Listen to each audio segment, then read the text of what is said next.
Hello everyone. Today I am going to initiate the chapter that is reunion of the family. Let us start from the learning portions. Grandma, yelled Dinesh. Pavitra looked around and said, I am here, can't you? Dinesh was perplexed when he saw his grandma packaging so many bags.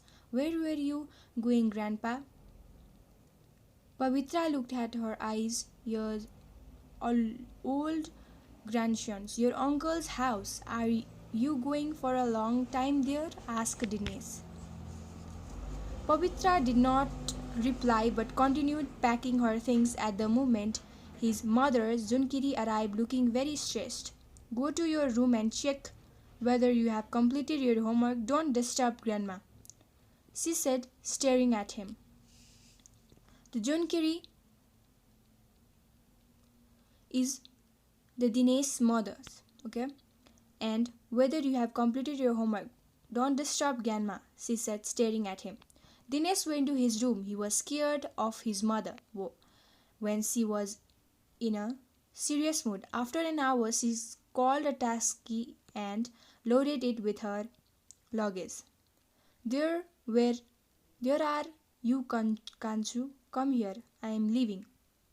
No sooner had he approached than she kissed and squeezed him, her cheek slightly, put some money in his hand and go onto the taxi. Grandma, when will you come back? Dinesh shouted, and she vanished into the crowded city in the taxi. His question remained unanswered. He turned to Father's Jairam and said, Daddy, stop her or let me go with her. Why hasn't she taken me? When will she come back? Jairam held his hand, entered room and said, She has gone to your uncle's house. How could she came you with her? You should be anxious about your study and exams. I don't know when she'll come back.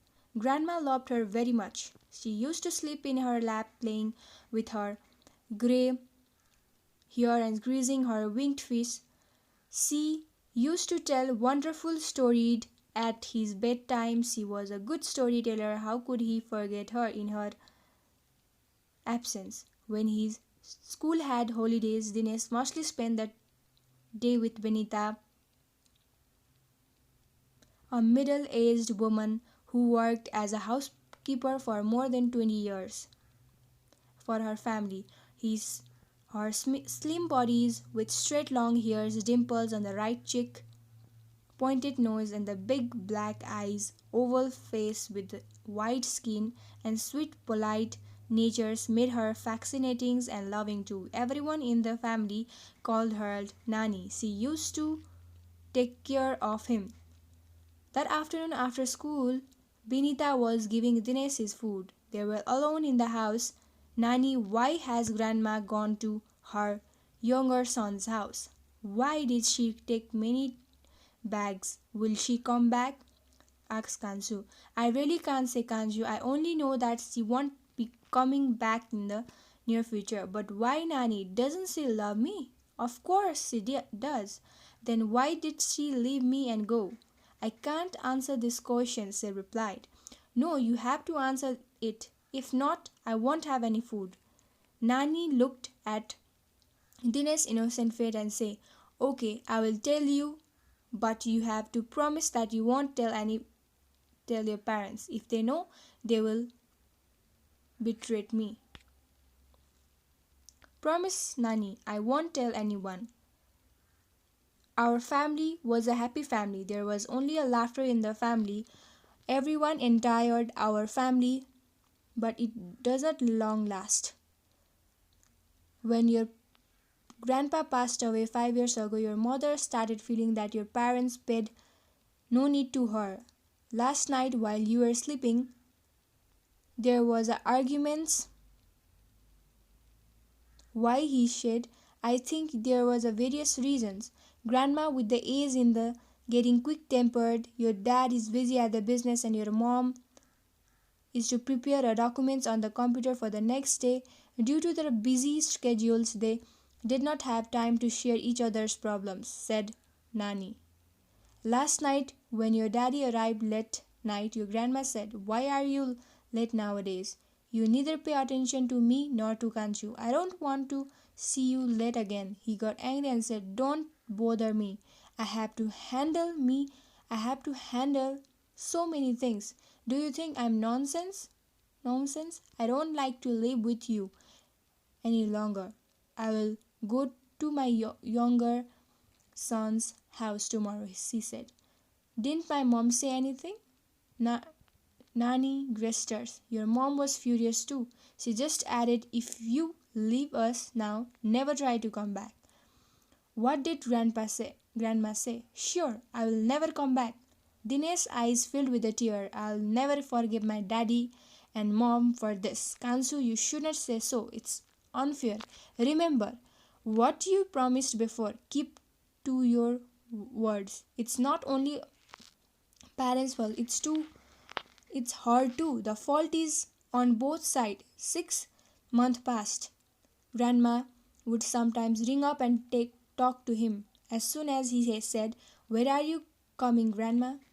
she would quickly change the subject and start talking about something else.